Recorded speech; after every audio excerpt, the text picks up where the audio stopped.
As we're approaching this time of year, ski and snowboard season is right around the corner. This is kind of the perfect time to start getting your body ready to get back out on the snow. And by ready, I mean conditioning your body specifically for the demands of snowboarding or skiing. Taking the time to strengthen your body specifically for that activity is a great way to help to prevent injuries. No guarantees, but certainly going into it a little stronger specifically for those demands can go a long way and help to prevent the injuries. I'm going to show you a few exercises. Some are pretty basic and probably exercises we all know are good, but maybe some other ideas that you haven't considered and a little bit more specific to skiing and snowboarding. A great and obvious exercise for ski or snowboard conditioning is the squat. I think we all kind of know the squat, feet about shoulder width apart, and you're just kind of moving up and down. The one thing I like to consider when it comes to training specifically for snowboarding, for skiing, is to try to make the exercise as close to the sport that we're training for as possible.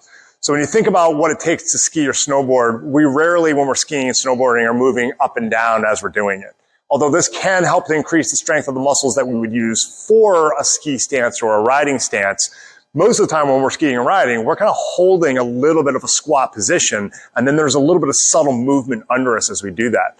So a variation of that squat exercise can be doing 10 repetitions, maybe adding weight depending on your fitness level. And after you've done 10 of those, at the bottom of the 10th one, just kind of stopping and holding that position for a period of time. You can count for 10, 15, 20 seconds, just holding that position. After that, go back into your 10 squats, up and down 10 times. At the bottom of the 10th one, you would hold the position again for a similar count.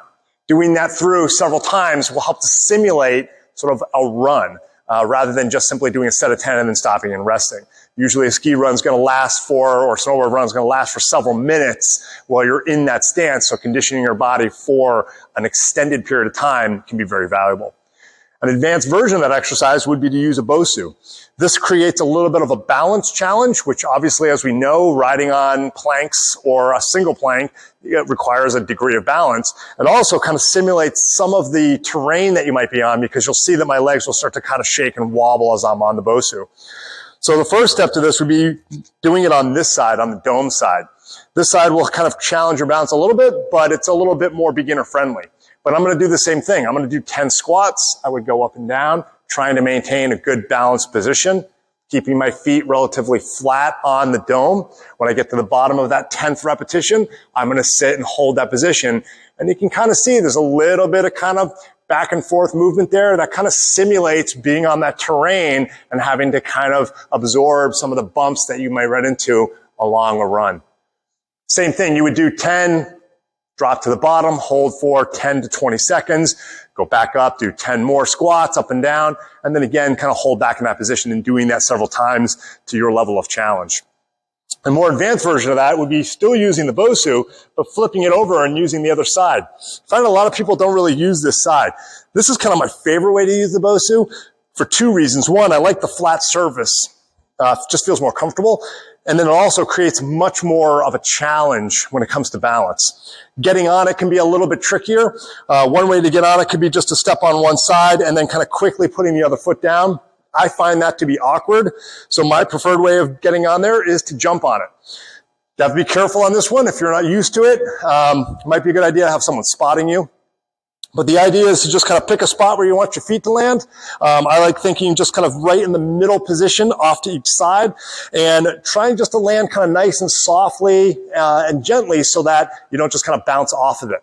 So I'm going to jump up on here, and then I'm going to do that same exercise. 10 squats up and down, trying to keep the BOSU level as I'm going.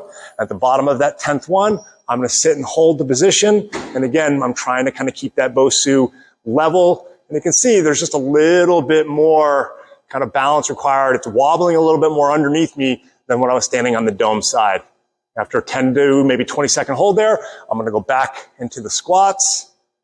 And as fatigue builds up, you'll find you're having a little bit harder time controlling it, which again will kind of simulate that uneven terrain that you may be on when you're on the snow. Getting off of it from here just requires a slight little hop back onto the floor. Another group of exercises that also can be very effective when it comes to conditioning our bodies for skiing and snowboarding are some plyometrics. Plyometrics is really just kind of a fancy term for exercises that require to absorb an impact. So the first way to start with plyometrics would be to find a low step or box such as this. And you start off first by just jumping up onto it and practice just landing quietly and kind of nice and low, kind of landing softly. So to demonstrate, it would look something like this. I'm trying to land as quietly as I can by absorbing the impact and just stepping back. To advance it, I would jump up onto it and then jump off to the other side. As I'm jumping down, there's a little bit more impact because there's a little bit more, I have to kind of resist gravity just a little bit more. To take that up to another level, we could do a one-legged jump where I'm standing sideways. I'm going to jump up onto one foot and then jump down onto the other side. And then I would do both sides. And then finally, I can go sideways going up and over.